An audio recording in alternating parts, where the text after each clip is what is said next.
Hey!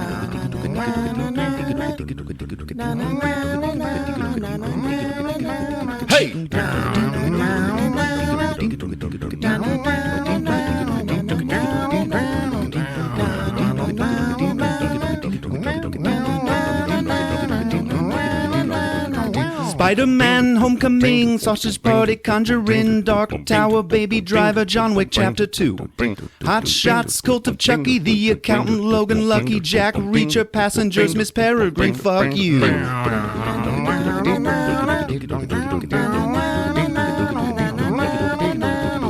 Jason Bourne, Jigsaw, Lights Out, The Longest Yard, Morgan, an Alien, Annabelle Creation. They live Assassin's Creed, don't forget the Justice League, Terminator, Shape of Water, Gold Annihilation. 100 episodes.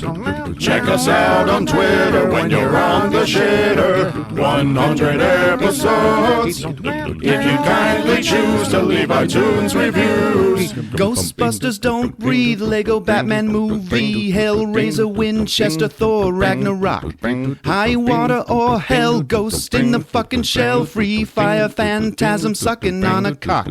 Warcraft, Enemy Mine, Blade Runner 49, Pieces It, Mother Split, Chris and Rick can eat some shit. Get Out a Quiet Place, Tremors and a D-Glove Face, Bad Santa, Cobra Kong, time to sing a fucking song. 100 episodes.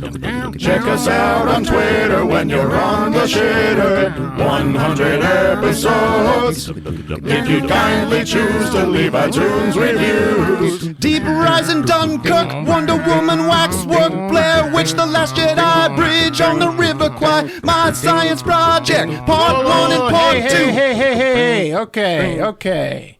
Dude, what are you doing? Hey, I know it sounds good and it rhymes, but we never did an episode on Bridge on the River Kwai. We didn't? No, man. Are you sure? I'm sure. All right, let's do it now then. Welcome to the 100th episode of Movies with Ron, the podcast where my older brother recaps a movie he saw from beginning to end for me and you, because we like his versions better. It's okay if you've seen the movie. It's okay if you haven't seen it. The experience is unique, so let's get it on. I'm Chris, your MC for the time being. Here with me tonight are sound guy Rick. Hey-o. Nurse Candy. Hey, everybody. And here he is, folks. He's the ball cracker, death on foot. You know him, you love him. He's Ron. Ron.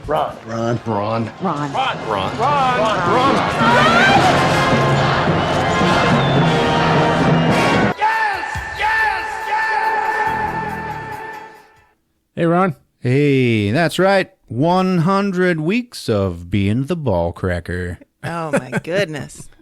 Congratulations, guys. Congratulations to you, Ron. Well, thank you. Congrats, Chris. Thanks, bud. Oh, yeah. The man behind it all. Yeah. And hey, that Twitter on the shitter, Uh-huh. that wasn't just us being funny. No, it was not. For all you folks listening out there, take a selfie on the toilet. Whoa. Yes, we have to see the porcelain, and we have to see exposed thigh. Oh, my God, man. Then find us on Twitter, at Movies with Ron. You got to tag us, at Movies with Ron. And then hashtag Twitter on the shitter. So we see you. But only if you're over 18. And if you do that, we'll send you a sticker and a magnet. Yep. If you want some Movies with Ron merch. Hell yeah, man. I got stickers. I got magnets coming out my ass. Everybody wants them. Everybody loves them. And they are going fast. Damn right. And Ron, good job last week with Avengers Infinity War. Hey, thanks, man. You know, I got to say something. All right, it was a long movie. Sure, by now, people have heard it, and they're like, man, he got shit wrong. He left shit out. What is going on? Like, look, guys, it was a long movie, and I was really excited. Okay? But I was listening to it, okay? And when it came to the Hulk fighting Thanos, I was like, And then the Hulk trounces Thanos into the wall. You can't even see him. And then one of his buddies is like, yeah, I better help him. No, let him have his fun. And then I skipped right to Heimdall, like, sending the Hulk out of there. And I was just so excited. I forgot to tell you that Thanos actually came out of it and started whipping the living shit out of the Hulk. Oh. Like, knocked him down, knocked him out, whatever. The Hulk was in trouble. The Hulk was beat. Yeah. Oh. So, that's why the Hulk wouldn't come out later. He was scared. Oh. Yeah, sorry, my bad. I kind of figured as much. Good. I heard it and I was like, what happened? I better not say anything. Yeah. And Heimdall was saving him, I guess? Yes. Yeah. And I was excited about the Avengers. Love all these movies, for the most part. Yeah, man. But then I saw this figure online, which was like in the last 10 or 15 years. Uh-huh. Movies owned by Disney. They've been the number one film, Yeah. like, every year. I think the one film owned by Universal was Jurassic World. Yeah. That was the biggest film that year. But other than that, Disney has trumped them all. Oh, wow. Yep. And as much as I love Avengers, I felt guilty giving them so much credit. You know what I mean? Yeah. Yeah, give someone else a chance. Well, yeah, it was Avengers, man. It was Infinity War. Yeah. Yeah. Yeah, it's the Super Bowl of the MCU, and you know I love the MCU. But it gave me this itch that I feel I have to scratch, which is, let's do more old movies. Yeah, okay. Oh, I love that idea. Older movies equals more dildos. More dildos. More anal, Absolutely, oh my God. 3 ways, 4 ways, and 5 ways. Spit jobs. Spitting cum. And all the frigging you can handle. Oh, man, I forgot about frigging. So we'll do pretty much, lots of old movies, and maybe every once in a while one of the huge theater hits Yeah. that we're really looking forward to, I love it. I love that idea. Yeah. That's my pleasure.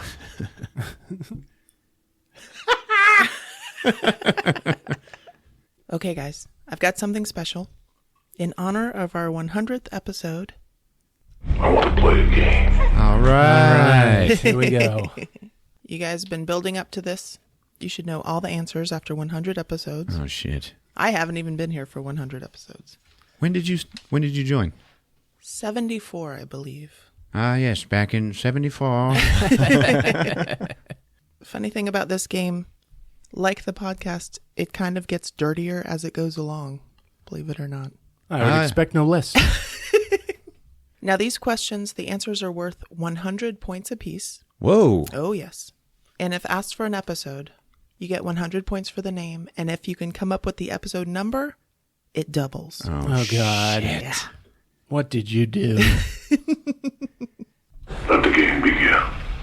Number 1. In what episode did the Movies with Ron theme song debut? 14. Disappointments Room. Dang. I edit all the episodes. What are you talking about? You gave me that one. All right. That was amazing. This game belongs to Chris.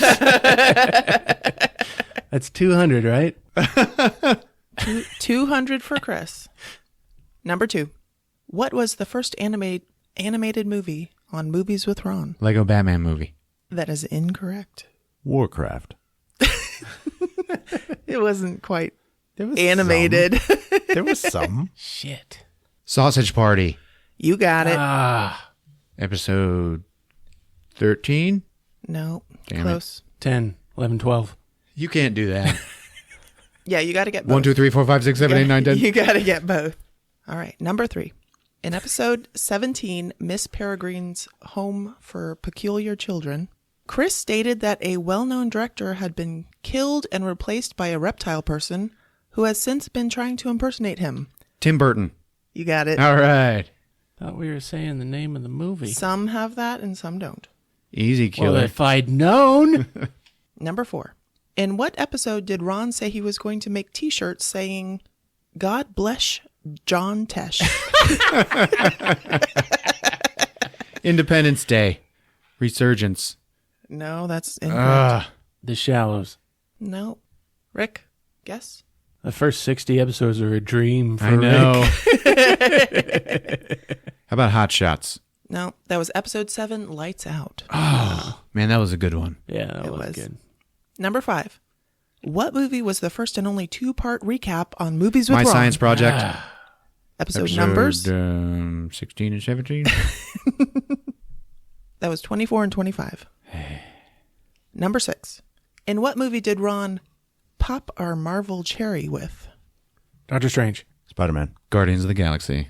Chris Volume. got that one. It was Doctor Strange. It was episode 24. She just said 24, 25. 22. Number 7. In which episode does Ron get a helping hand with the recap by Arnold Schwarzenegger? John Wick 2. Well, I wonder how you would know that. 31? It was 36. Shit. Number 8. What movie did Chris say contains the most horrific death he has ever seen? It was in one of my recommendations. That was the one about the pregnant lady. Inside? Nope. Who Framed Roger Rabbit? Holy shit. Oh, shit. Oh my God, you got it. Somebody my get me God. some dip. Whoa. Very good. Yeah. Yeah, not bad. Episode 69.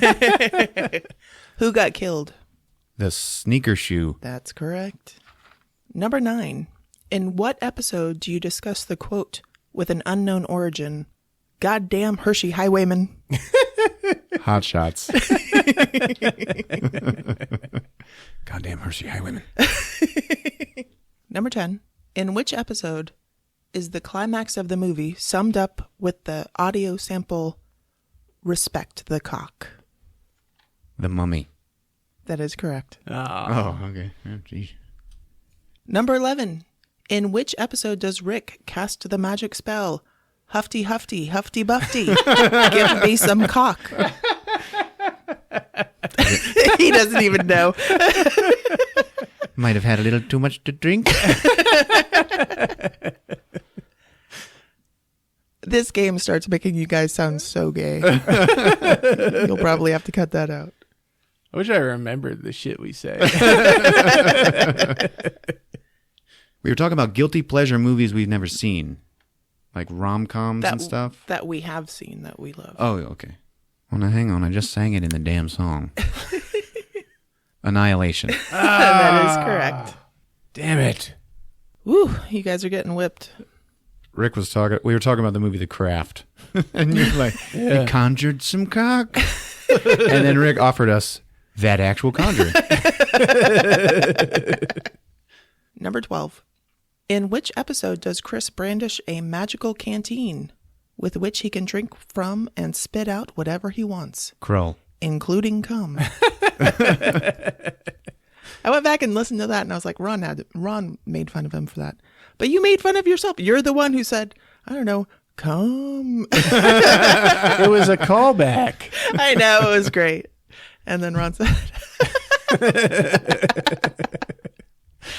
said, you spit cum anyway. Don't need that.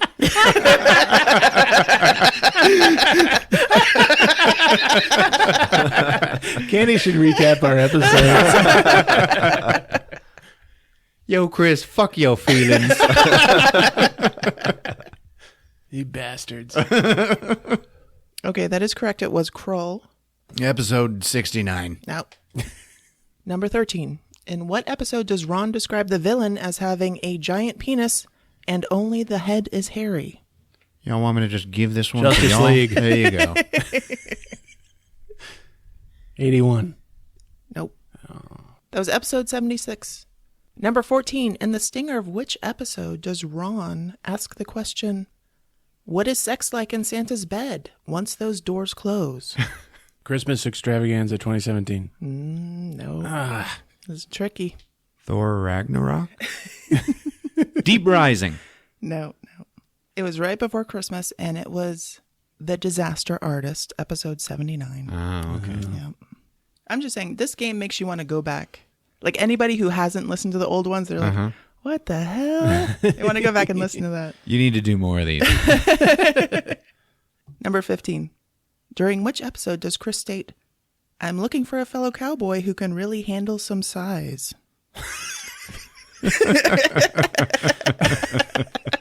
In case you haven't guessed, I'm the gay one of the group. He said it like, looking for a fellow cowboy who can really handle some size. That was, we were doing like Tinder profiles. Yeah.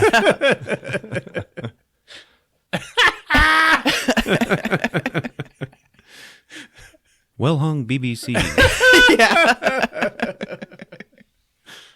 Candy was like, what's that? See, it was about odd pairings. That's right. Oh, yeah. The Shape of Water. Oh my God. Holy shit. Rick comes out of nowhere. Rick! Whoa. Holy shit. Amazing. Yeah. I was like, well, shit. That was The Shape of Water. 91. Nope. That was episode 82. Damn, good job, man. Thank you. Okay, there's a bonus question. Now, I don't know the answer to this. Like if I answer it, I can win the game. If you are sure of it, which will All be right. detected by how genuine you sound. Oh, my God. What the fuck? If you sound like you know it, then I'll trust you. Hey, I love this game. For the next one, maybe a little fine tuning. No, okay, the thing is that you guys did a recap during a hurricane. Now, I went back through all 100 episodes, like late summer episodes. Can I answer it already? No. And I couldn't find the thing. I couldn't find it. So, for 200 points, what recap did you do during a hurricane? Deepwater Horizon. Really? Yeah. Really? I don't know. And Ron got the bonus question for 200 points, bringing him I won. bringing money. him to 1,000 points for the Movies with Ron extravaganza. That's the record. Damn good game, Candy. Yeah. Good job. Thank you. All right, Bridge on the River Kwai. Oh, here we go. I think Ron Swanson would be proud. Yeah, it is a classic. I've been watching this movie my whole life and not every time by choice. Oh, man. You know, we had a dad. We still have him. But, oh man, he loves him some war movies. Yeah, I've never seen it. Yeah. I can't wait to hear your version I know, of it. it's going to be amazing. But people credit Bridge on the River Kwai for being the only film that accurately depicts binocular vision. Yeah. Oh, There you go. It won an Oscar for its depiction of binocular vision. wow. All right, there's also a steel book of this film. And I've been hearing about this stuff, kinda. Have you guys heard of steel books? Yes. No. Rick? No. Aren't they like Ultra Blu-ray Special Edition Yeah. collectors things? It reminds me of like Funko Pop toys. I mean, if a movie comes out, you're like, is there a steel book of it? Yeah. It's all just like, it's like baseball cards. It's Yeah. just, you got to collect them. Yeah, shelf Yeah. candy. Yeah. And they're limited, and some are more than others. And Don't unwrap it. yeah, it comes in like a metal case. Right. It's for Yeah. collectors. Steel books. I don't know. There's one for Bridge on the River Kwai. Wow. I wonder if anyone's ever bought it. This is an old movie. It's in the 50s. Yeah. This is a beautiful movie. It is, man. It's shot in CinemaScope. Back in the days where you could sell a movie based on the Those words alone. aspect ratio. Yeah. Based on the novel by Pierre Boulle, who also wrote the original Planet of the Apes novel. There you go. Oh. It was a French novel. Screenplay by Carl Foreman and Michael Wilson, who were blacklisted. Remember, this was the days where we had that communist blacklist. Yeah. Oh, the yes. Red Scare. Yeah. Yeah. And a lot of writers couldn't find work. They were just looking for anything to write a movie about. Right. It was this obscure French war novel written by a Frenchman, but it's about an American, a British guy, and a Japanese colonel. Yep. Okay, because these guys were blacklisted, they couldn't be credited. Wow. on the credits of this film. That's terrible. You'll see their names nowadays, but at the time of release, they weren't allowed. And, this was an Oscar buzz movie. It won the Oscar for screenwriting. Oh, man. Guess who got credited? Pierre Boulle. Wow. Yeah, who had nothing to do with the production and didn't speak. he didn't, Thank you. he didn't speak any English. He didn't even go to the Academy Awards. Okay, well, at least there's that. It was the producer who accepted it for him. Oh. Directed by David Lean, who also got the Oscar for Best Director for this film. Yeah. When you win an Oscar, everyone wants to interview you. There's that side room when you go off stage and it's full of reporters. Yeah. So David Lean, he's getting interviewed, Best Director, and he's talking about how the original screenwriters got fucked over. Oh. He's talking to the press about it. And off in the background, who just got questioned for accepting that screenwriter Oscar, was the producer of the film, Mr. Spiegel. Oh, Sam Spiegel. That's right. He was not happy. They got in a big argument in front of those reporters and then got in a physical altercation. Whoa. Using each other's respective Oscars as weapons. Oh, man, I love it. I'm going to shove this up your ass, you fat ass. Laurence Olivier turned down the role that went to Alec Guinness. Yep. Alec Guinness, Mr. Obi-Wan Kenobi. That's right. Cary Grant turned down the role that went to William Holden. Oh, wow. I am glad. Yeah. Yes. Just to let you know the talent that circled this film, including Sesue Hayakawa, who plays Colonel Saito in the film. He actually formed his own production company aimed at combating Asian stereotypes in films. Nice. Oh. Yeah. Filmed in the hot and humid jungle, the kind of film where everyone is sweating. Yeah. The director, David Lean, it's reported that he loved it. Like really? He felt right at home in the jungle. Wow. Like it didn't affect him at all. And that's like the worst kind of boss to have. Yeah. 'Cause he's like, keep working. I love this shit. And everyone else is suffering. But somehow they did it. We got one of the greatest movies you will hear today. All right, wax your chest and balls. Here's the bridge on the River Kwai. It's showtime.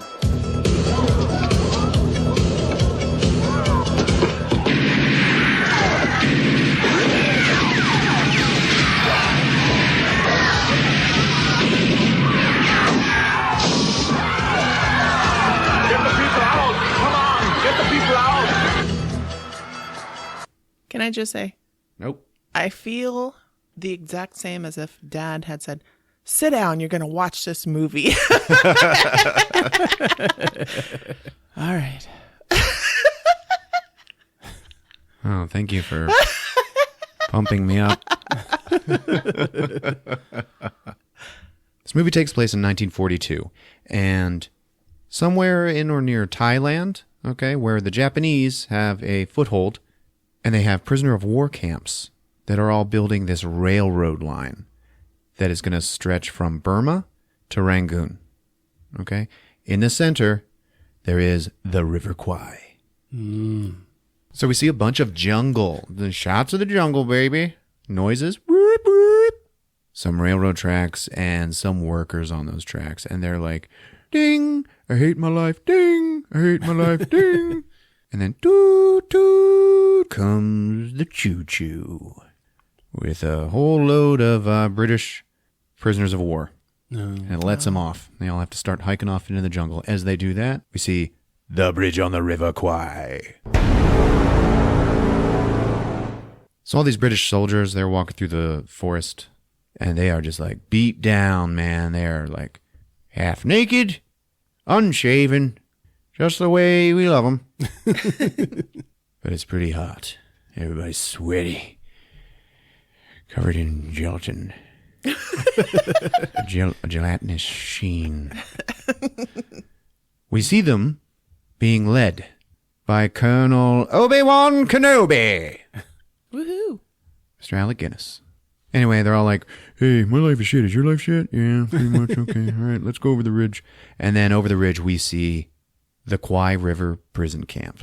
Okay, so it's like, dun, dun. The Japanese soldier is with him, and he walks up. He's like, come on, you motherfuckers! Down in the camp, we see Commander Shears. This is William Holden with the waxed chest variety. And balls. And he's digging graves with his friend Weaver. Now we got a whole new troop full of prisoners walking in, so this other Japanese guard walks up to Shears, and he's like, you, come on, finish work, go to hut. Yeah, okay. Hey, Captain Kanematsu, how about putting us on sick list? Fuck no, Joe. You no sick. Why you always play sick to me, Shears? Because I don't want to die, man. And then the captain just like starts leaving. Hey, wait, Captain Kanematsu. How about a butt then? I gave you butt this morning, both of you. I know. I just want to return the favor. Whoa.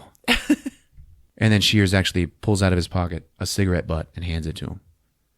Oh, cigarette butt? Kanematsu looks at the cigarette butt, and then he looks down into the grave that they just filled, and he's like, okay. Wait, this too. Here, I want you to have it. And he holds up a crude wooden dick. What, you think I stole it? No, it belonged to that guy down there. He willed it to me.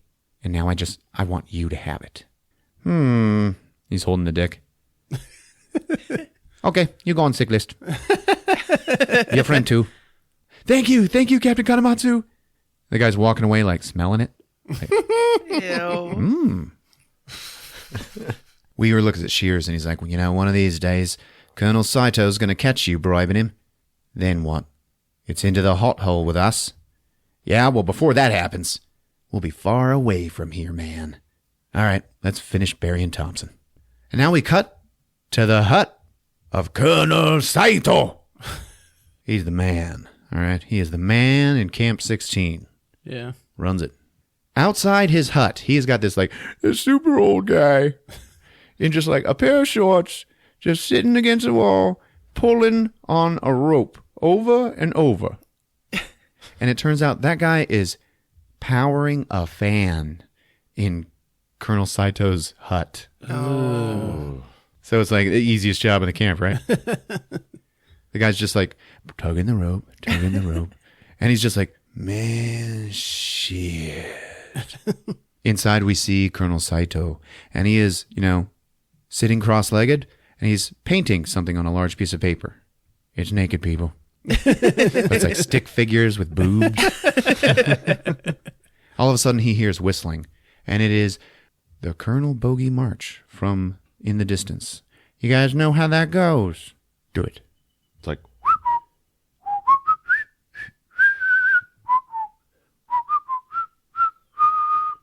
Very good. Except they're singing the song, the actual lyrics. Hitler has only got one ball. The other is up at Albert Hall. His mother, the dirty bugger, she cut it off when Hitler was small. She threw it into the apple tree. It rolled into the deep blue sea. The fishes got out their dishes and had scallops and bollocks for tea. David Lean actually wanted them to come into camp singing those lyrics, and that fat fucker Sam Spiegel was like, no, make them whistle. They all march into camp, loud and proud, baby. That old guy pulling the string is like, shit, man, look at those guys. Is he a prisoner?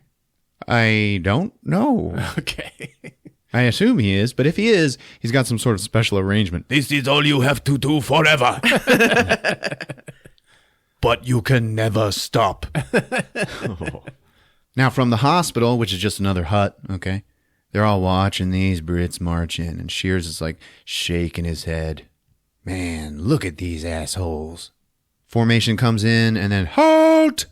Well, Weaver, we're going to be a busy pair of gravediggers. Yeah, that colonel doesn't know what he's in for. You going to tell him the truth, Commander? Of course not. You're neither an officer nor a gentleman. And then big Colonel Saito walks out. And he is one mean-looking motherfucker. Really? They all salute him. Hello, Colonel. My name is, Colonel Obi-Wan Kenobi. I am Colonel Saito. In the name of His Imperial Majesty, I welcome you, assholes. This is Camp 16, along the Great Railroad, which will connect Bangkok to Rangoon. You British prisoners have been chosen to build this bridge shit across the River Kwai. It will be beautiful and sexy. And officers will work as well as men. No idle mouths to feed at Camp 16. If you work hard, you will pray hard. If you work like shit, you get punished. A word to you about escape. Impossible. Camp 16, surrounded by tribes of raping pygmies. They catch you, they rape you. Oh, holy shit, did he say raping pygmies? Today you list. Tomorrow you begin. Okay, fuck off yourself. And be happy in your work. And then he leaves. At ease! A whole lot of that in this movie. Oh. Company! Fuck! Colonel! Yes? I heard your remarks just now. And I assure you, my men will knock this shit right out of the park. However, you may have overlooked the fact that the use of officers for manual labor is expressly forbidden by the Geneva Convention. Is that so? I have a copy. You know, you can borrow it if you want. No, that's cool. And then he just turns around and leaves, goes back into his hut, and then it starts raining. Everybody's got to run. At one point, Saito is looking out his window, and he sees one of his own guards just like leaning up against the hut. And then he's like, "Hey, you! Back to your post!" And this guard has to go and stand right underneath the corner of the hut, which has a big spout of rain running off of it. And he's just like, "Go get soaked, asshole." But he's so afraid of Saito, he does it. Obi-Wan starts walking through the barracks. And seriously, when I say it's a barracks or a hut or something like that, it's just like 4 poles and a roof. Oh. Okay? Yeah. He's walking through, looking at all of the men, and they are all busy carving wooden dicks. Ah, yes. The currency of Camp 16. Fine work, son. That one goes out to the side, doesn't it? So then he goes to talk with Clipton, who is like, the doctor of the battalion. Clipton introduces him to Commander Shears, the gravedigger guy. Remember him? Yes, he's an American. U.S. Navy, huh? You're pretty far away from your unit. Yeah, we lost our ship. I made it ashore, when she went down, but I got separated from the other survivors. And your group here? Ah, yeah, a bunch of cool dudes, Colonel. And what happened to them? Well, they all died of, malaria, dysentery, beriberi, gangrene, cock rot, pickle dick, bumpus cockerus, black tarry stools, and swamp ass. Well, have Clipton take a look at you. Come over here, Commander. Show me your colon, please. Did the officers in your party do manual labor? Oh, yeah. Yeah, man. Well, I brought that up with Saito. I think he understands now. He seems quite a reasonable type. Reasonable, yeah. I could call Colonel Saito a lot of things, but, not reasonable. Anyway, later that night, there is an officers' meeting. Now then, sir, regarding the escape committee... There will be no escape committee. Escape where? To the raping pygmies? You heard the man. I don't think so. Back me up, Shears. Oh, yeah, totally. I saw that shit once. It was awful. You know, there was poop everywhere. But to completely give up hope of escape, that's even worse. Well, then why haven't you tried? Well, I'm gonna. I've been biding my time, waiting for the right company. Well, our battalion was actually ordered to surrender, so escape would be an infraction of military law. Shears, who's the only American in the movie, is like, "Ha ha, you guys are suckers." Maybe. But that's how it is. Anyway, next morning comes, and it is time to go to work. All right, so Saito addresses the battalion again.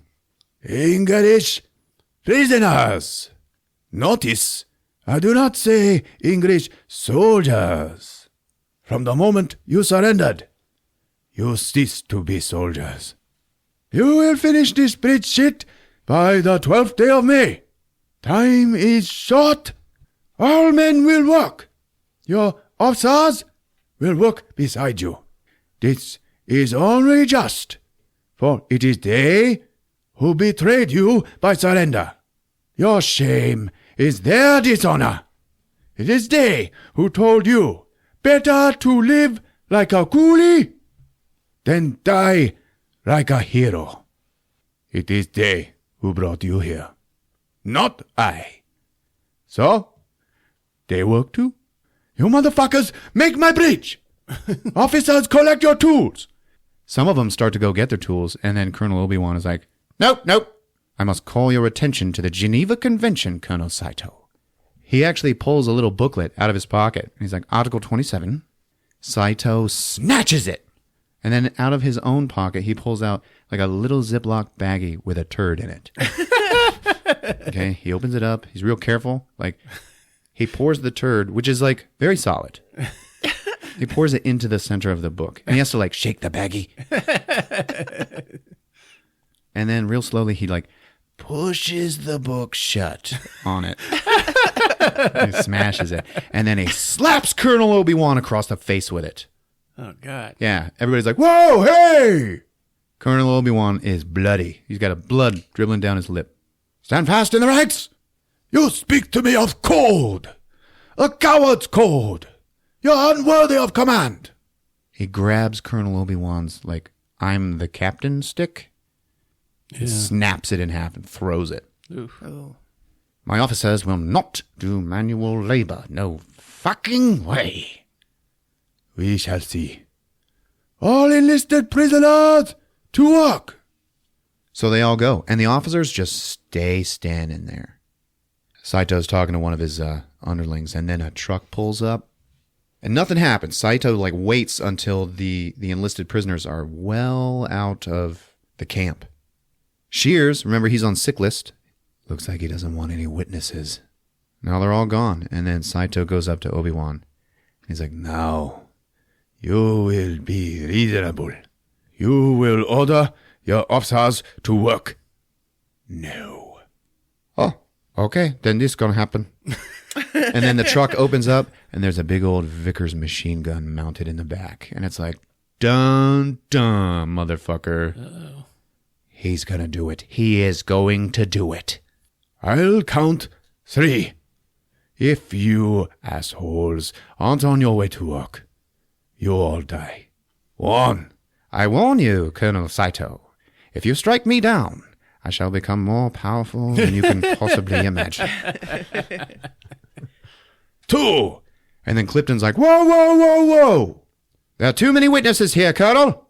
Is this part of your soldier's code? Murdering unarmed men? Saito's like, God damn it. And he just fucking leaves. He goes back into his hut. The old man's like, shit. Pulling that rope. Some shit happening here. Obi-Wan and the officers have to stand out there all day long, standing at attention. Like, it keeps showing them, and their shadows are, like, longer, and their clothes are wetter. Their dicks smaller. One of them passes out, and they just leave him there, because they can't move. In the hospital, Shear's like, well, your colonel, he's got guts. The kind of guts that'll get us all killed. Or worse. And then finally, the sun's going down. They have been out there all day, you guys. And the troops are returning from their work on the bridge. Damn. Wow. One of the younger officers, Jennings, he says to Shears, because he's in the hospital as well, I want to go along with you on your escape. Yeah, okay, kid. Yeah, whenever that happens. Kanematsu comes out, the captain of the guard.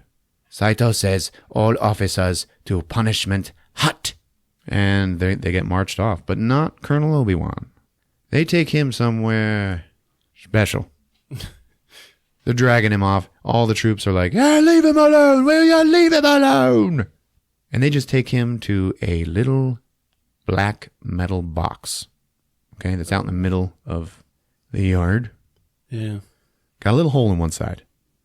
About as big around as like a cucumber. They just stop at the box. And Colonel Obi-Wan's like, what's that? That's the hot hole. You say crawly hole. Oh, shit. Yes, I'm familiar. We put the dick in the hole. You do fun things. That's not going to happen. Then you die. We'll see. They shove him in this box, lock him in there. Almost immediately, a boner comes through the hole into the box, okay? Colonel Obi-Wan, looks at it. And he just goes, no, sir. And he slaps it. Slaps it to the side, full force. Kanematsu just it shows him running off to Saito's hut to tell on him. He's not doing it. No, sir.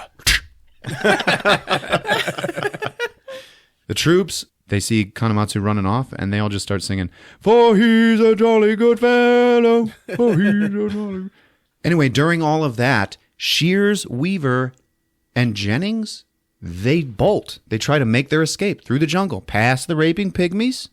They're going to give this a shot. Okay, freedom! What's it worth to you, Yeah. They're only pygmies. How bad could it be? Also, that's what the wooden dicks are for. They're anti-raping devices. What do you know? They are traded for cigarette butts and bubblegum. Bigger wooden dicks are worth more. They're a larger denomination of currency. Also, they stink sometimes. Yes.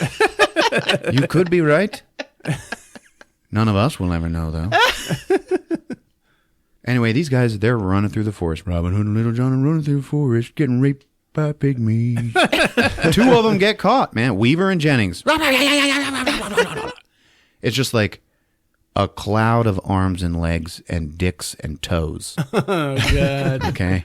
Shears is like, fuck that. He's running out of there. Turns out one of the Japanese guards is out there with the pygmies, by choice. Oh, jeez. Yeah, he likes it. he sees Shears and he's like, he shoots him. Shears gets shot and then falls off a cliff down into the River Kwai. Wow. Uh-oh. So he gets carried away. So more time goes by and the troops, they're working on the bridge and they're doing their best to purposely screw up.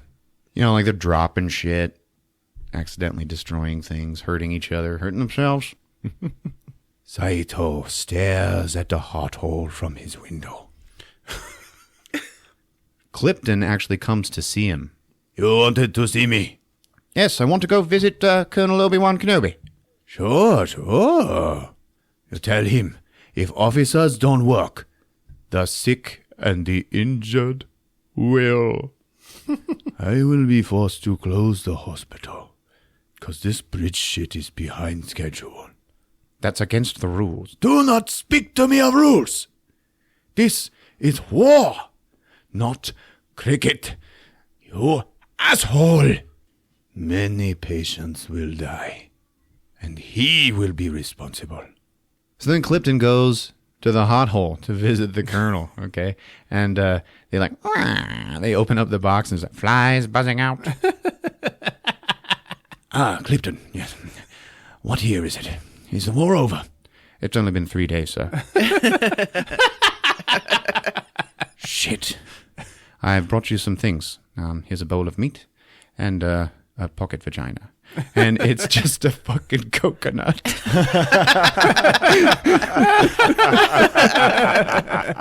With a hole in it.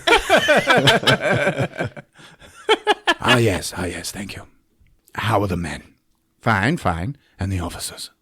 Well, they're in other hot holes, so... Jennings, he's dead. He tried to escape with shears. Damn.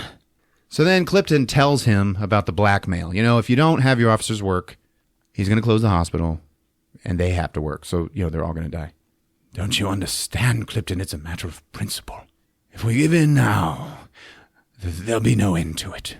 No. Come on, man. Give in. It's not going to be that bad. Aren't the officers better off working than, you know, sucking dicks in the box? Wait, are they sucking them? Tell them. Tell them all they have to do is slap them. Yes, I don't know if they're actually sucking them or not, sir, but I will pass it along. My officers are not coolies. Does everybody know what a coolie is? Oh, God. No. It's a derogatory term for an Asian indentured servant back then. Yeah. Well, okay. All right. I guess bye. And then they go to shut the box, and it's like, tung, tung, tung, tung, Clifton! He opens it back up. Here, my poo-poo undies.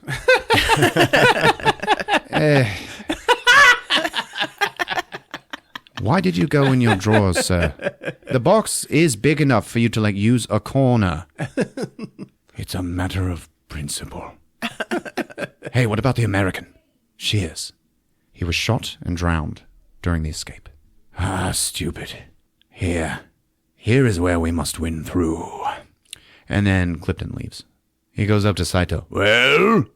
Yeah, no, man. Yeah, he's not doing it. Then he will stay in the box. This is murder, by the way. He is responsible, not I. And he walks away. And Clifton is just like, God damn these guys. He's like shaking his head in his hand. Captain Kanematsu's like, what's wrong with you? You sick? Are they both mad? And now we see Shears, and he is wandering the jungle, bearded and hot. His chest is growing hair again. And he's trailing an empty canteen. Like, he's so exhausted he can't even pick it up. But it's going like, ba-bong, bong, bong, ba-bong, bong, bong. He got nothing, you know? Yeah. He's like about to die. But he's fine, you know? The river actually took him far enough. Took him away from the tribes of the raping pygmies. Yeah. But, you know, now he's dying of thirst. So, you know, there's that. Oh, and a gunshot. Oh. Okay. When all of a sudden he gets attacked by a vulture. It's like, come on, baby, let's fuck. And it turns out it's a kite, because he's like all delirious with thirst. Yeah. It's a kite, and it turns out he has wandered into the happiest village he ever saw. And so they take him in. Come on, man, it's going to be okay. Cut to the Japanese engineer, the guy who planned the bridge, getting bitched out and screamed at by Saito for failing, because his bridge still is not anywhere near, you know, on schedule. Anyway, after that, Colonel Saito goes out and addresses the troops. My engineer is a dickhead. He is not good engineer. He is fired. And your officers are lazy. So you are not happy in your work. Tomorrow, you begin again. I will personally command. Today we rest. All work and no play. Make Jack a dull boy. He said that for real.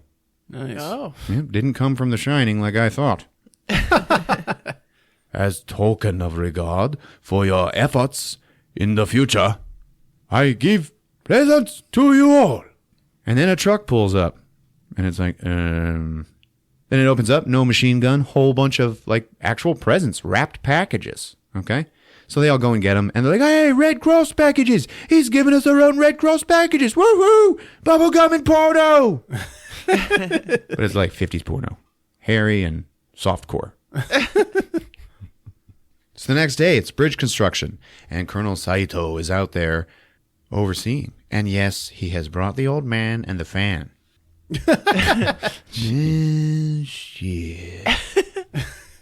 And the troops, man, they are screwing up. They're dropping stuff. They end up sending half the bridge down into the water, like crashing. Jeez. Saito is just like, confounded! So later that night, they pull the colonel out of the hot hole. And they bring him to Saito's hut. I've decided to go on date with you, Colonel. Oh? Yes. I make a you dinner. You like? English corned beef. No. No, thank you. Some scotch? And he opens up a bottle, pours a couple glasses. Ready to get things going. Sorry, no. Later, perhaps. Perhaps. You know, Colonel, I intend to make a full report of your activities in this camp. What? But I make you dinner. You don't realize I must carry out my orders. Oh, yes, quite. The 12th day of May. By the 12th day of May, I need to use all available personnel. Not officers. Okay, let's not get excited. Would you have a cigar? No, thank you. At this point, that would probably kill me. Listen, when I said all officers must work, naturally, I never meant you, my sweetheart man. Only officers below. None of my officers will do manual labor. Please, I was about to say. I decided only junior officers to work. I'm afraid not. The convention's quite clear on that point. Saito just... and he just drinks his scotch. Yeah. Do you know what will happen to me if this bridge shit is not ready on time? I haven't the foggiest. I'd have to kill myself. What would you do if you were me? Well, in that case, I suppose if I were you, I'd fucking kill myself! But if I were you, then you'd be me. And you'd be the one slapping dicks in the hot hole. What? Never mind. Cheers. And he drinks the scotch. I am so fucked. I hate the British.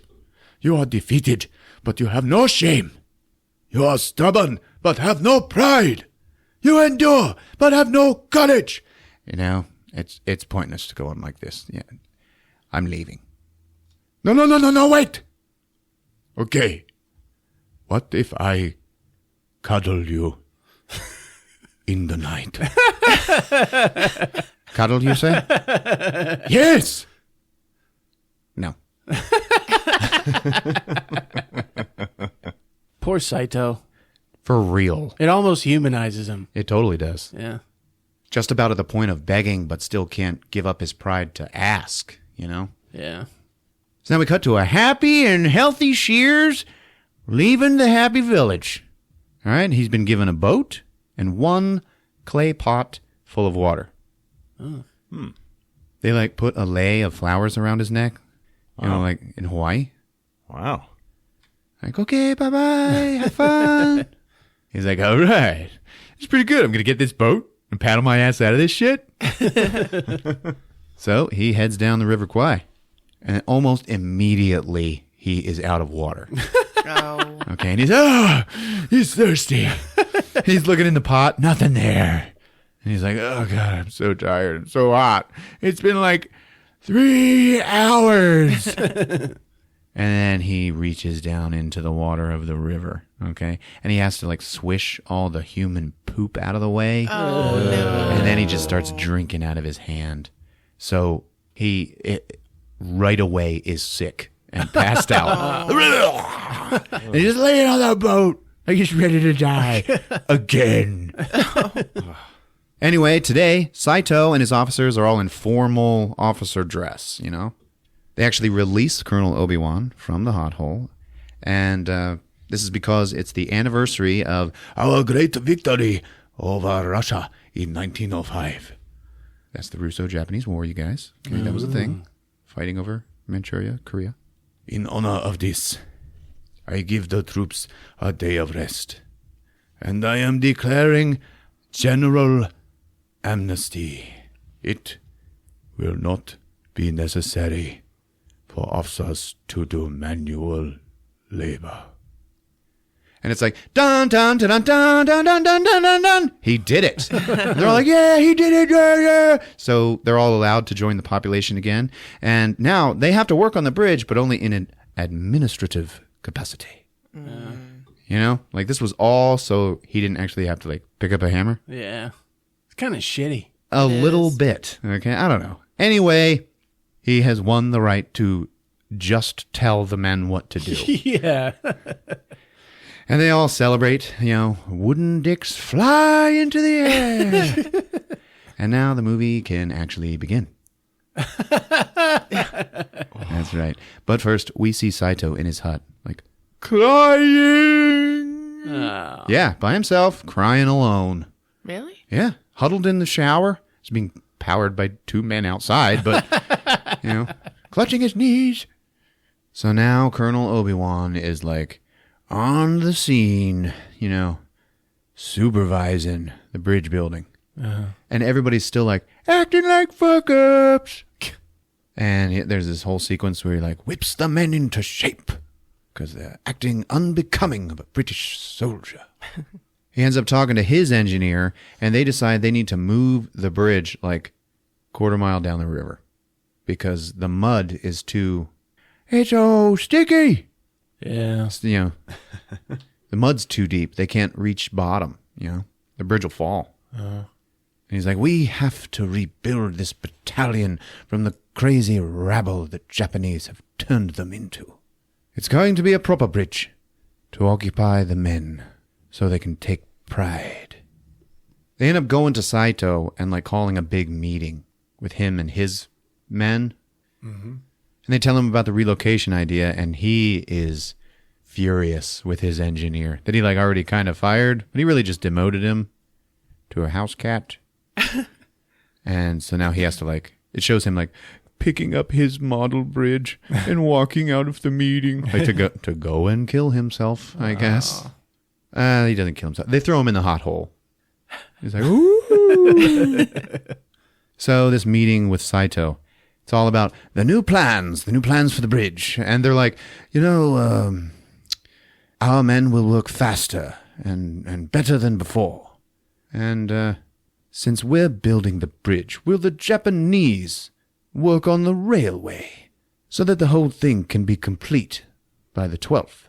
I have already given the order. Can we finish in time? Well, most of us think no. But, let's not forget we've wasted nearly a month, for which I was not to blame.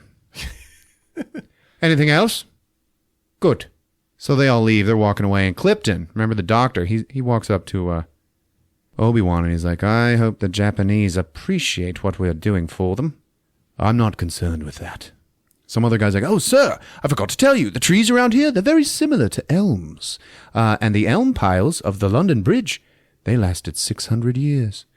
And Colonel Obi-Wan is like, 600 years? And he gets this wide-eyed look on his face. That would be something.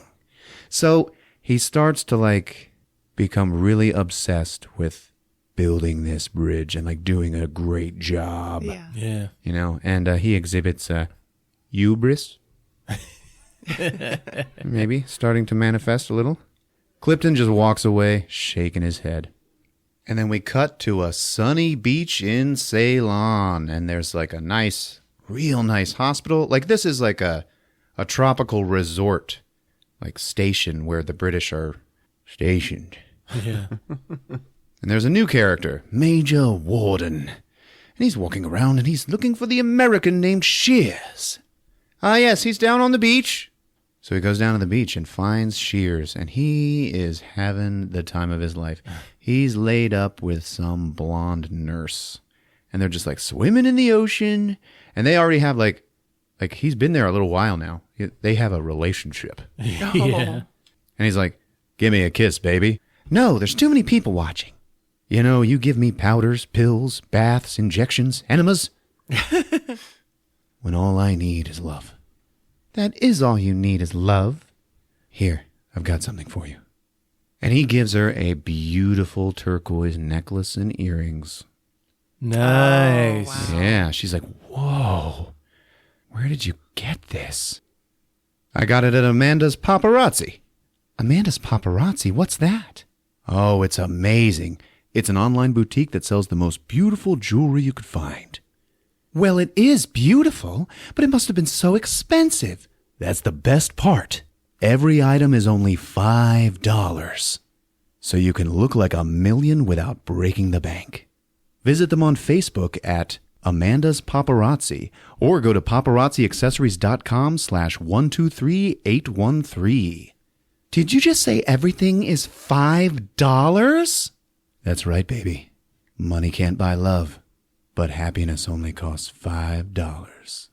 Damn. That's right. It's an actual store. All right. Chris is going to post it on the Facebook for you. So go talk to Amanda and tell her Movies with Ron sent you. Oh, definitely. I have a set of Amanda's paparazzi jewelry, and I feel like $1 million every single time I wear it. All right. Right then, Major Warden walks up and sees him. He's like, yes, Commander Shears. Yeah. Who's asking? I'm Major Warden. I'm interested in this railway you worked on. You know, really, I don't remember much, man. I'm trying to put that behind me. Yes, but you could help us in a rather special sense. Hey, listen, pal. Just 'cause I let the nurse peg me, Commander, it's not that. Come and talk with me. Okay. All right. I'll send a car for you to meet with us. So the next day he's going to Warden's, bungalow, because that's where they do business. Yeah. Bungalows. It's a paradise, man. He ends up accidentally walking through a training ground for some special combat tactics and gets tackled by a young soldier named Joyce, who's like, holding a knife to his throat. Shears is like, oh, God. He is not able to fight this kid off very easily. Then the kid realizes what's happening. I'm terribly sorry, sir. I thought you were the enemy. Well, I'm an American, if that's what you mean. Listen, where's Major Warden? And then, boom, there's an explosion in the distance. Oh, yeah, there he is. Major Warden specializes in the new plastic explosives that have just come onto the market. So he goes and meets with him. He's like a demolition and sabotage expert. So it's a big meeting with Warden, who, in this meeting, reveals that he knows that Shears is not an officer. What? Turns out that Shears, when his ship went down, he made it onto shore with the real Commander Shears, who then died of dysentery. Oh, no. He died of dysentery. Give me the watch. And then he stole his uniform and put it on in order to be treated better when he gets captured. Oh, no. So he's like kind of a slimy prick. Yeah. The U.S. Navy knows what he's done, okay? And they have now given Shears to the British Army in order to avoid the embarrassment of like what he's done. Because on the one hand, he's a hero for escaping the jungle with pertinent information, intelligence. But on the other hand, he impersonated an officer. Yeah. So they don't quite know what to do with him. So the British Army, Major Warden, was like, let me have him. Shears is like, you don't understand, man. They're going to give me a medical discharge for this, once I tell him I'm off my rocker. I impersonated an officer and everything. It gets worse. Sometimes I think I'm an admiral. Major Warden's like, yes, very clever. Clever. Well, now you're going to go back with me and help blow up the Kwai Bridge. No, sir, no. I've got a date. Plenty of time for that later, Shears. She'll still be here. But listen, it's not all bad. We'll give you a simulated rank of major. So, you can keep doing our nurses. Or they can do you, I don't know. Well, as long as I'm hooked, I might as well volunteer. And then a colonel walks in. Colonel Green. Ah, yes, this is Major Shears, and we're going to blow up the bridge together. Jolly good show, Major. Good show. And Shears is just like, yep. You own me, baby. Damn. So back at Camp 16, the bridge and the railway are under progress. Okay, they're making progress. The Brits are building the bridge, and the Japanese are laying the track leading up to the bridge. Okay, so there's like a healthy sense of competition. Troops, a little bit confused as to why now we have to build a proper bridge. But, Obi-Wan's walking around. A fine job our men are doing. Morale is high and discipline is restored. Clifton's pretty concerned. He's like, Sir, we're helping the enemy. Isn't this a treasonable activity? We're prisoners of war, Clifton. We haven't the right to refuse work. But must we work so well? If you had to operate on Saito, would you do your best or let him die? I can't have our boys not do a proper job. One day the war will be over, and this bridge will stand, built by fine British soldiers, even in captivity. Now, do you have any wooden dicks? I'm afraid I'm out. Clifton is very concerned. He just leaves. So that's a no. The next day, Major Warden and Colonel Green, they're going to now Major Shears' bungalow to visit him because they got to meet and pick out more teammates for the mission. As they're getting there, the nurse is leaving, and it's like... They're actually sitting in his waiting room, like, where the hell is he? And then he just, like, winces into the room, and he puts a cushion down on the chair and then sits down. Sorry I'm late, guys. 4 minutes late, to be exact. Well, I'm sorry, okay? It took a while. Anyway, we want Joyce, the young man who tackled you in the yard. He's the best swimmer in his school. We need him. He shows up. He's like, I can do it, sir. I can do it. But can you kill in cold blood? I don't honestly know, sir. But I'll try. Anyway, they talk about him a little bit more, but, they end up choosing him. Blah, blah, fucking blah. So the team will parachute in and hike to the village, the happy village that Shears found and made friends in. Mm-hmm. And from there, they'll go on to destroy the Kwai Bridge. Shears is talking with the colonel afterwards. Just like, don't worry, you'll do fine. And the colonel, like, puts his hand on his leg. Good show. Good show. So it cuts to night, and yep, they are jumping out of a plane, baby. There's 4 of them, okay? There's Major Warden, Major Shears, Joyce, and crewman number 4. Who's not important because he immediately hits the trees and dies. Oh, jeez, for real? I know. And they show him, and it's like, shit. So they're back in the happy village, okay? And like kind of the village elder type guy, his name is Yai. Yai says, we can't take the route you took to escape. Too many raping pygmies. So we trek north through heavy jungle. Yai hates the Japanese. They've taken all the men in his village for railroad work. Shears is like, really? And then it just cuts to a hut. Rockin'. Dun, dun, dun, dun, dun, dun, dun, dun. So now they're trekking. They're trekking into the jungle. And Shears is like, okay, so let me get this straight. You speak Siamese with Yai. You can speak his language and I can't. Also, we can't go the way that I took, so we have to take another way that I don't know. You want to tell me why I'm here? Yeah. It's like, yeah, he is right. Well, the unexpected happens. I mean, you can just fucking chill.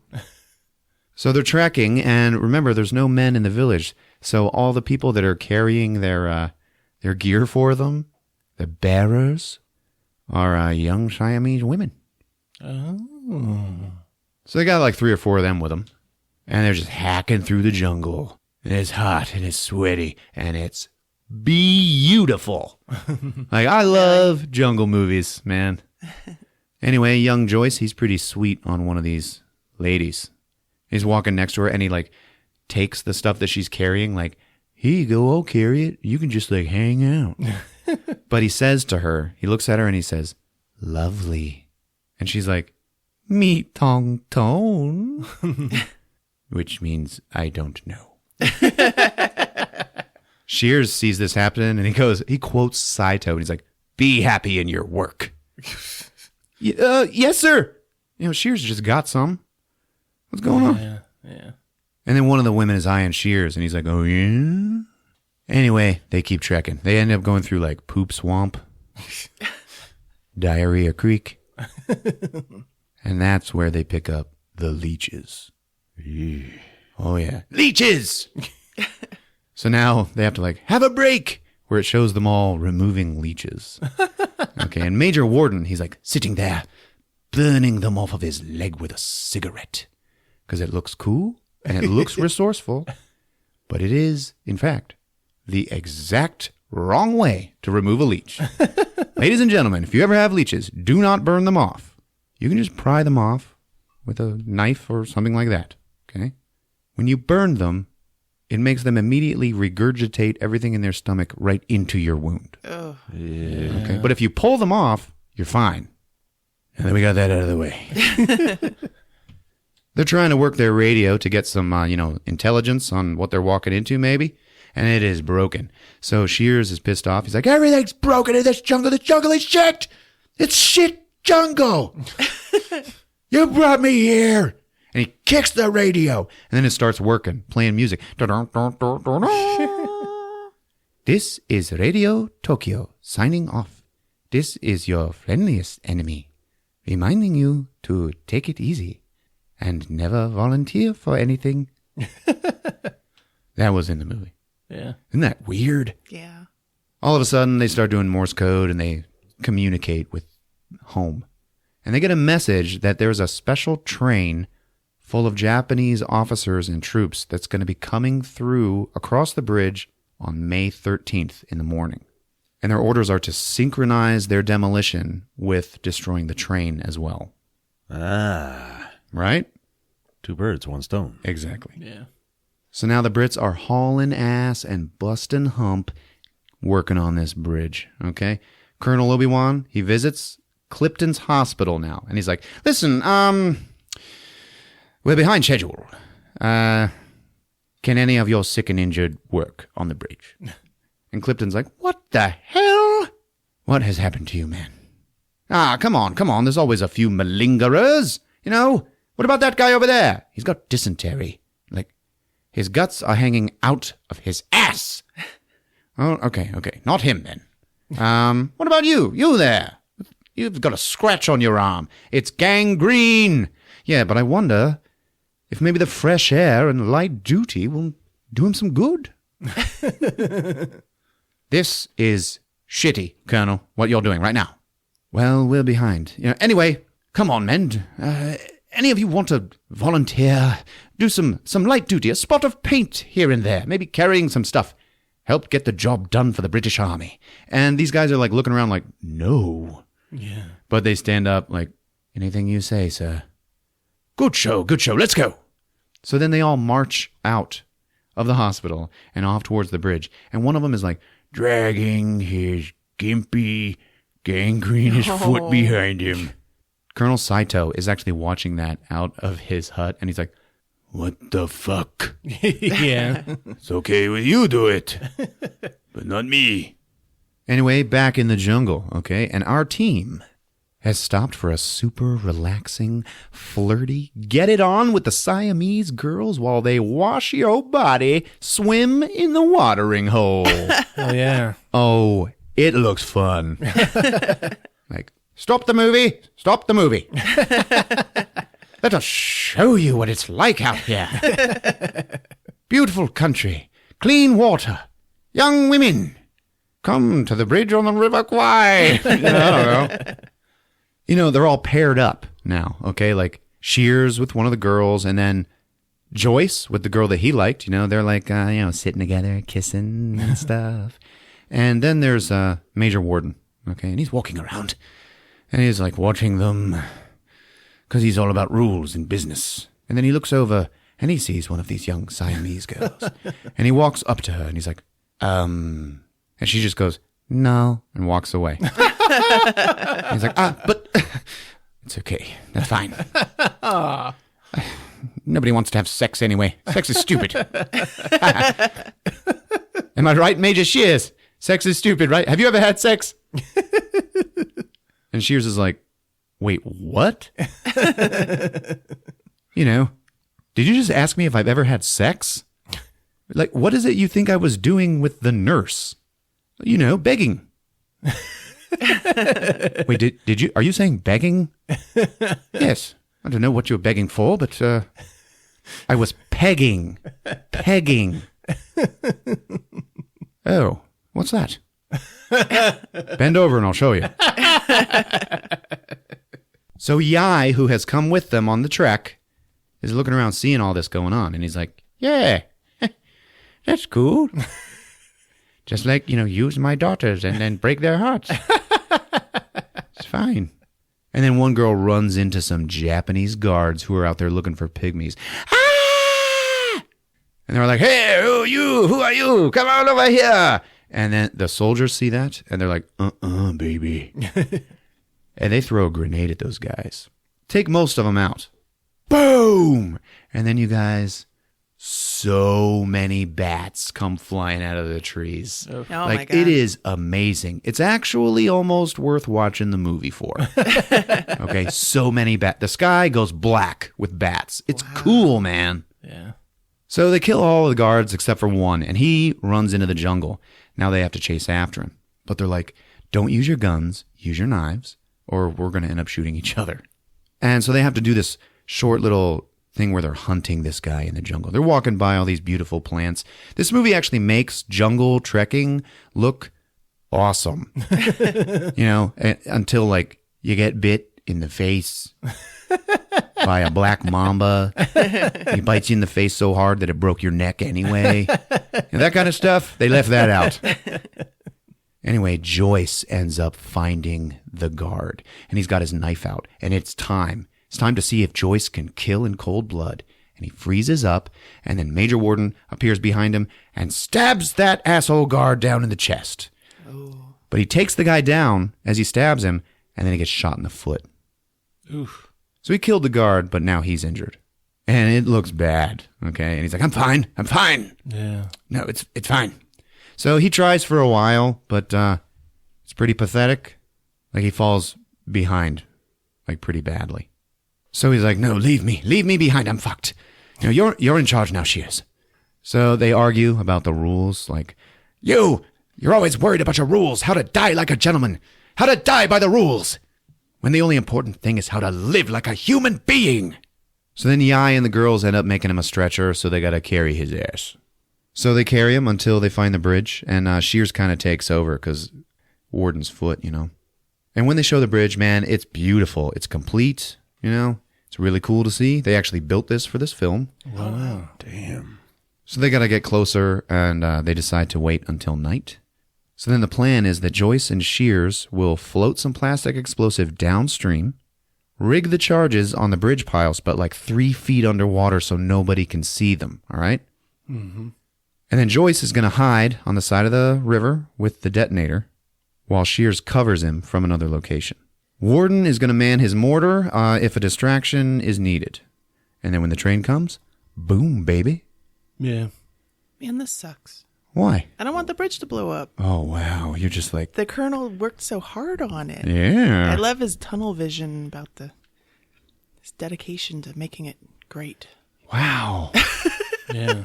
I love that whole turn of events. You're justifying his character right now. We see him, Colonel Obi-Wan, and his men, and they are nailing a plaque on the bridge. And it says, "This bridge was designed and constructed by soldiers of the British Army. Signed, Colonel Obi-Wan Kenobi." And they're all like, yeah, yeah, shaking each other's hands, congratulating, Pride. All right. Whoever blows the bridge will have to swim back. It's not likely to be a pleasant swim. Joyce, he's like, "Sir, I was the best swimmer in my class." And then Warden says one of my favorite lines in the movie. He's just like, "Yes, well, it looks like your line of country then." And I was like, yeah, that's cool. Yeah. That's a good line. So then the girls got to paint them black with camouflage, like, rub it in. Rub it into the skin. Shears is like letting him rub the black all over his skin. He's like smoking a cigarette, like, yeah, baby. Oh, yeah. Joyce, with his favorite girl, his little girlfriend, she's rubbing his on. While Warden is teaching the one who told him no how to load the mortar. Colonel Obi-Wan is like lovingly walking along his bridge alone. Proud of himself, yes. And up walks Colonel Saito. Beautiful. Yes, beautiful. A first-rate job. A beautiful creation. 28 years in service. I haven't been home more than 10 months the whole time. Whoa. Yeah, still, it was a good life. I wouldn't have had it any other way. But there still are times when you realize you're nearer the end than the beginning. And you wonder, who am I going to share my time left with? And Saito looks over at him and slowly walks up to him. Well, I've got to go. The men are preparing some sort of entertainment. And then he leaves. And Saito is like, what the hell? So then we cut to later that night. It's dark, okay? And there's a makeshift stage in the middle of Camp 16. Surrounded by torches, okay? And on the stage, there's like, oh yeah, we've decorated it. It looks like the bridge. And they're playing like record music. The show begins, and there are two men on stage. They're tied to chairs, and they got ball gags in their mouth. A third man walks up, and he's like, yes, it looks like the spiders just caught a couple of flies. And then Sherlock Holmes walks up. Watson, bring out the gimp. Thunderous applause from the troops and Colonel Obi-Wan. Back in the river, Joyce is about to go on the mission, okay? And he's holding hands with his girl, and they have to slowly part. So their hands kind of oh, let go. Yeah. And then she says to him, lovely. And he's like, me tong tong. Me your wife now. You come back. So they float the bombs down the river on a little makeshift raft, and they dive. They plant the charges under the water, and they're running the wire, the detonation wire. Yeah. In between them. When back on stage. What now? Let me tell you what now.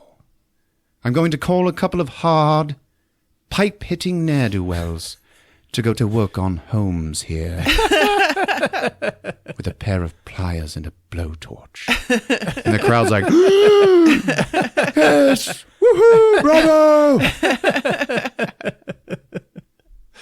So the team, they're planting the charges, and they got to be all quiet because there's guards on the bridge, Warden's off there on the cliff. He's watching them. And then they get done, okay? So, yeah, all right. It's nighttime. They just got to wait for the train. So Joyce goes and hides on the riverbank, and he's got the detonator with him. Shears sees him over there safely, and he's like, all right. I don't know. Warden always says there's always one more thing to do, and I can't think of what it is except to wish you a long and happy life. And he shakes Joyce's hand. Joyce is like, thanks. And then Shears swims away to go cover him from far away. Mm-hmm. And Shears hides with Yai. They're gonna dig in together. And we see Colonel Saito, and he is at home. Okay, he's feeling a little better about the bridge. Mm-hmm. So he's painting again. There's crude, naked people again. All right? And he's drawing arrows from the penises to the butts. And he's like, We hear in the distance, does he look like a bitch? And the crowd goes wild. So our team, to blow the bridge, they're done, and they're just laying there and waiting. So they kind of lay down to wait for the train. Obi-Wan gets on stage, and he's like, this has been a most enjoyable evening. The bridge is done. I'm proud of you all. You're an example to all of our countrymen. You've survived with honor. Here in the wilderness, you've turned defeat into victory. And everybody claps. Clipton is clapping too, but he's watching man, this sucks. Now we cut to daylight. The sun is up. And now our team, They're like, huh? Waking up. Oh, shit, man, we fell asleep. They look at the river, and the water has gone way down overnight. Oh, shit. Oh, shit, the charges. You can see them on the bridge piles. Okay, you can see the detonation wire. Joyce sees this, and he's like, but he can't leave his hiding place. It's like broad daylight now. So he just has to like stay behind his rock and like toss handfuls of sand on the wire, like as far out as he can throw it. Yeah. To try to hide it, because this wire leads from the bridge right to him. If anybody were to see this, they would be screwed. So the troops, they're done with the bridge and they're marching away. They're going to go to the next camp to do the next job, Mm-hmm. That's what POWs did, I guess. And they're whistling the Hitler's only got one ball. Once they make it over the bridge and leave, Warden. Okay, so Warden, Shears, and Joyce. They're all like really far away from each other, but they will like start talking to each other like they wish the others could hear them. And Warden's like, don't wait for the train. Do it now! Obi-Wan's talking to Clifton, and he's like, the train should be here in 5 to 10 minutes. I'll watch from the hill if you don't mind. Why, you'll get a better view from the bridge. It's hard to explain, sir, but I'd rather not be a part of it. As you please, Clifton. But I don't understand you, man. So then Obi-Wan just walks up to the bridge, and he's like, yeah, he's inspecting it, taking a look. Looks good. Ready? And there's like rubble on it, and he like picks it up and throws it away. Like he's got like ultra pride in this bridge. Yeah. Clifton's watching him, and he just like shakes his head. And then, toot, toot, the trains are coming round the bend. Joyce like arms the detonator. He pulls up the plunger. Yeah. And Warden arms the mortar. He loads it. Obi-Wan's like leaning on the railing, waiting for the train. Yeah, he turns around, he looks down at the river. He's like, the river's gone down in the night. Well, now, what the hell is that? And he sees out in the middle of the water, there's a log sticking up. Strung right across it is the detonation wire. Oh, shit. He walks down the bridge to Colonel Saito. Colonel, something rather odd is going on.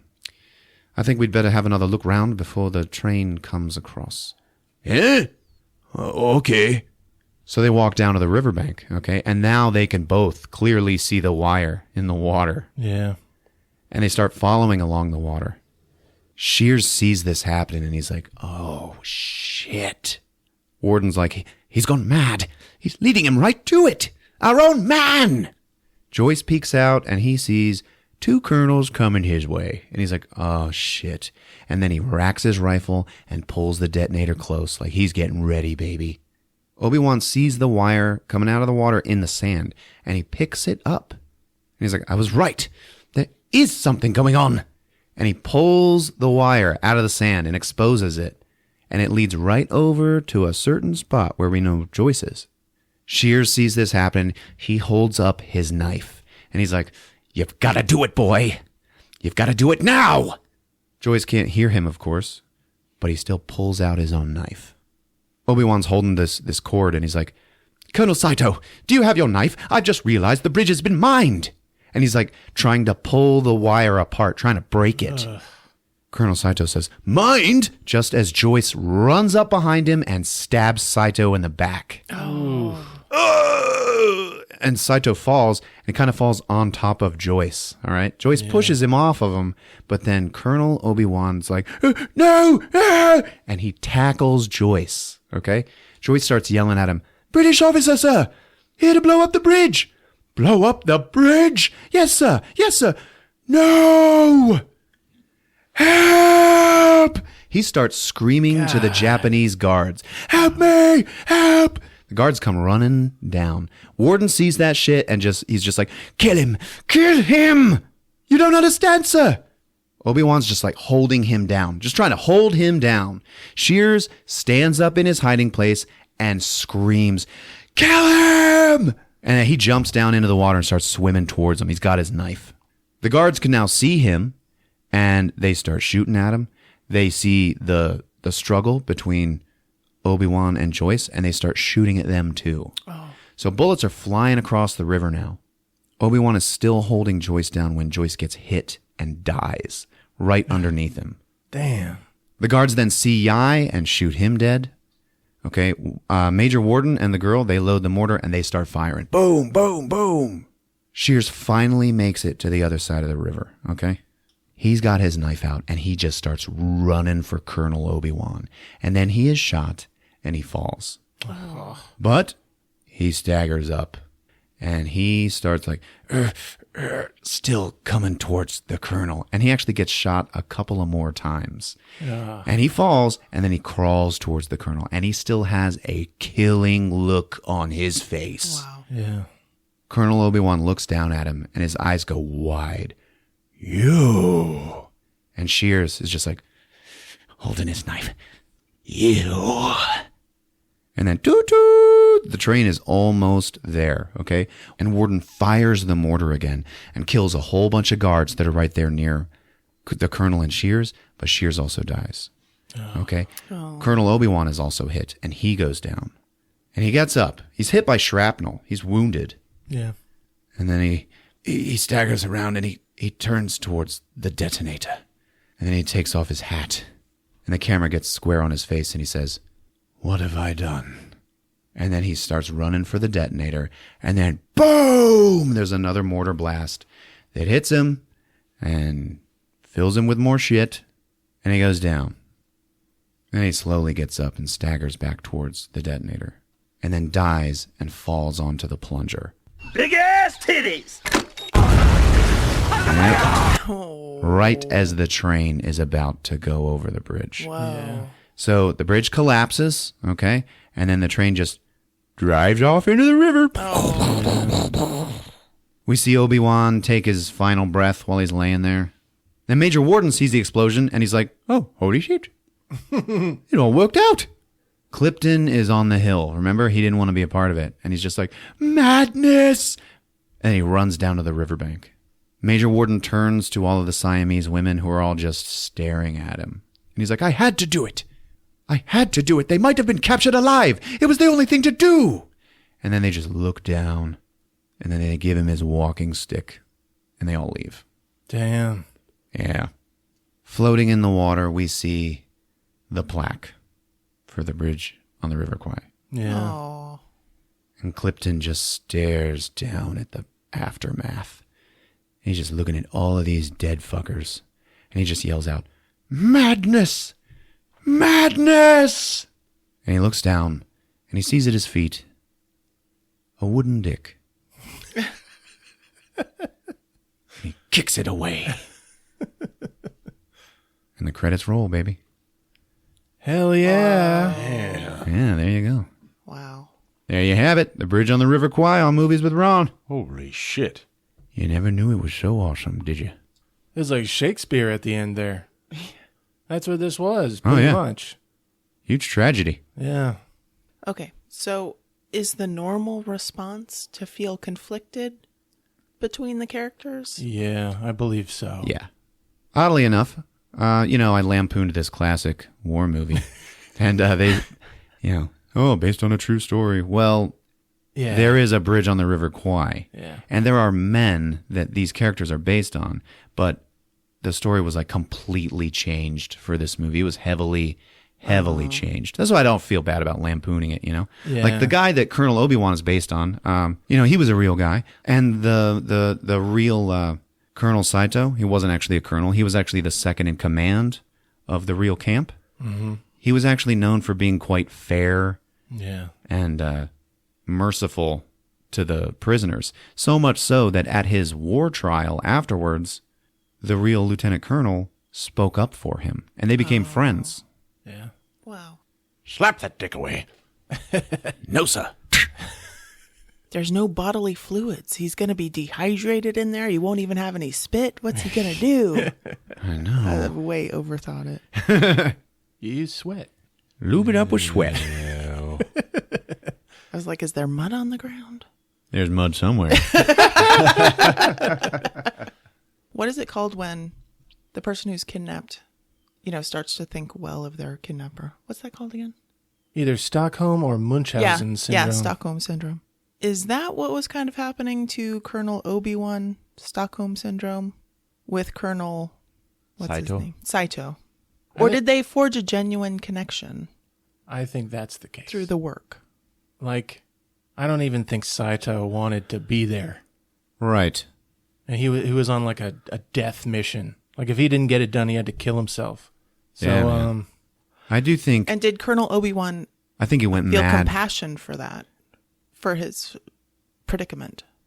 I don't think so. No. I think it was hubris and pride. You know, he thought so too. What have I done? yeah. Yeah, I thought it was kind of cheap. That was a last-minute turn for him. Yeah, I didn't like it. I think he should have been wanting it to stay intact the whole time. Yeah. And then in his death, he falls on the switch. That would have been a little last-minute tragedy. Yeah, and he like lived for it to disappoint him. Yeah. Yeah. But, no, I think they were out there so long, like, the war and nationality, like, they forgot all about it. Yeah. Obi-Wan and Saito. Yeah. Like, they were comrades in a way. Or lovers. But, this is a good movie, and I understand why hardened men enjoy it. Yes. All right, 100 episodes. Yep, there you go. Woo. Yeah, I'm pleased. Good, good. Thank you for joining us, guys. Yep, and here's to 100 more. But that's it. If you're using that Apple Podcasts or iTunes, we'd love it if you'd leave us a rating and review. We're on all your other favorite podcast apps and movieswithron.com. Check us out on Twitter @movieswithron. Don't forget #Twitter on the shitter. We got a Facebook page. It's been fun. Yep, we love you. Bye, guys. Take care. Movies with Ron.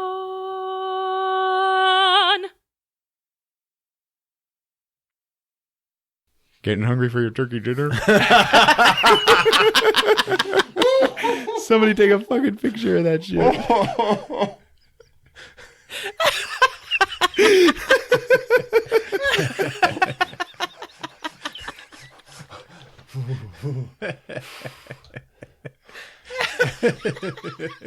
That kid just like walked out of the bathroom. I wouldn't even talk to that guy. Getting hungry for your turkey dinner? Are you done with your whore's bath? Yeah. Mighty fine sweater meat you got over there. Fucking keep going.